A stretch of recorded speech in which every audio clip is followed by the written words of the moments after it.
The bedtime story for this evening is called The Smartest Giant in Town. George was a giant, the scruffiest giant in town. He always wore the same pair of old brown sandals and the same old patched-up gown. "I wish I wasn't the scruffiest giant in town," he said sadly.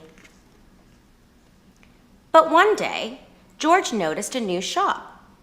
It was full of smart clothes, so he bought a smart shirt, a smart pair of trousers, a smart belt, a smart stripy tie, some smart socks with diamonds up the sides, and a pair of smart, shiny shoes.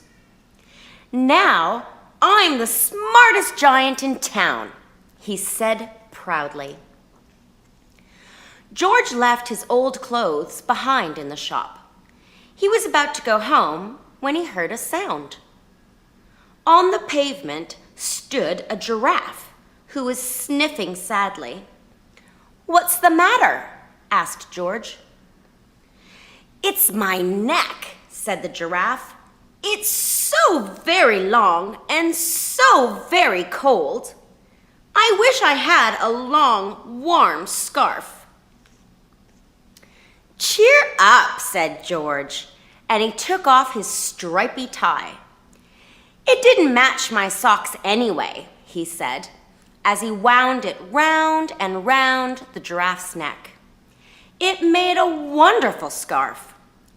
"Thank you," said the giraffe.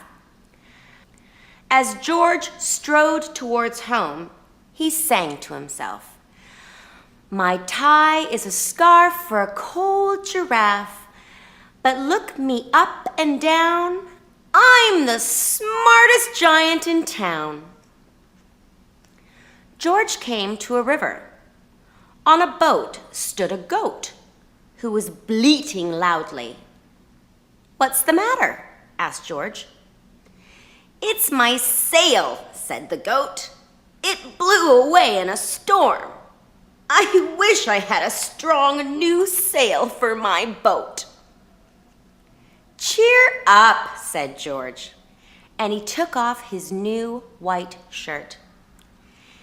"It kept coming untucked anyway," he said, as he tied it to the mast of the goat's boat. "It made a magnificent sail." "Thank you," said the goat. George strode on, singing to himself, "My tie is a scarf for a cold giraffe. My shirt's on a boat as a sail for a goat. But look me up and down, I'm the smartest giant in town." George came to a tiny, ruined house. Beside the house stood a white mouse with lots of baby mice. They were all squeaking. "What's the matter?" asked George. "It's our house," squeaked the mother mouse. "It burned down, and now we have nowhere to live. I wish we had a nice new house." "Cheer up," said George, and he took off one of his shiny shoes. "It was giving me blisters anyway," he said, as the mouse and her babies scrambled inside. The shoe made a perfect home for them. "Thank you," they squeaked. George had to hop along the road now, but he didn't mind. As he hopped, he sang to himself, "My tie is a scarf for a cold giraffe. My shirt's on a boat as a sail for a goat. My shoe is a house for a little white mouse. But look me up and down, I'm the smartest giant in town." George came to a campsite. Beside a tent stood a fox who was crying. "What's the matter?" asked George. "It's my sleeping bag," said the fox. I dropped it in a puddle. I wish I had a warm, dry sleeping bag. Cheer up, said George, and he took off one of his socks with the diamonds up the sides. It was tickling my toes anyway, he said, as the fox snuggled into it. It made a very fine sleeping bag. Thank you, said the fox. George hopped on, singing to himself. My tie is a scarf for a cold giraffe. My shirt's on a boat as a sail for a goat. My shoe is a house for a little white mouse. One of my socks is a bed for a fox. But look me up and down. I'm the smartest giant in town. George came to a big, squelchy bog. Beside the bog stood a dog who was howling. What's the matter?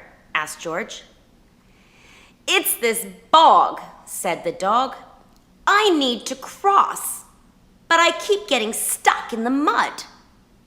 I wish there was a safe, dry path. Cheer up, said George, and he took off his smart new belt. It was squashing my tummy anyway, he said, as he laid it down over the bog. It made an excellent path.